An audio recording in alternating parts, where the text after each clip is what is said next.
naomba wanisikilize ili wajifunze, wajue ni yapi tunapitia sisi wanaume kupitia tunayoteswa na wanawake. Wakati unamtetea mwanamke kuhusiana na ukatili wa kijinsia, ni lazima na yeye mwenyewe umfundishe namna ya kutojiingiza kwenye ukatili wa kijinsia. Yapo mambo ambayo yanafanywa na wanawake yanawaingiza automatically kwenye ukatili wa kijinsia, na nitayataja hapa.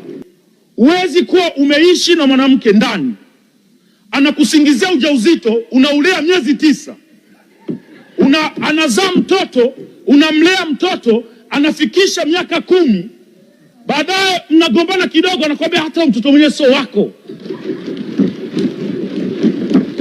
Ipo namna mwanaume yote, ipo namna ambavyo mwanaume anaweza kureact katika hasira, na kuna wanaume wanaweza kuvumilia hasira, na kuna wanaume wengine wakati wanapambana na hilo neno ulilomwambia unatokea ukatili wa kijinsia. Kwa hiyo tuwe wa kweli, wakina mama. Mimba sio ya mtu, mwambie,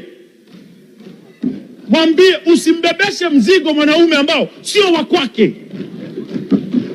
Wapo wanawake, wapo wakina mama, amesomeshwa, mtu anahangaika, ameacha kusomesha ndugu zake wadogo zake, anamsomesha binti kwa kuamini kwamba atakuja kufunga naye ndoa ili waweze kuendesha familia. Akishamaliza kusoma, anamuona yule mwanaume hafai, anamgeuka. Ukimgeuka huyu mtu, familia yake yote inaambia tulikuambia.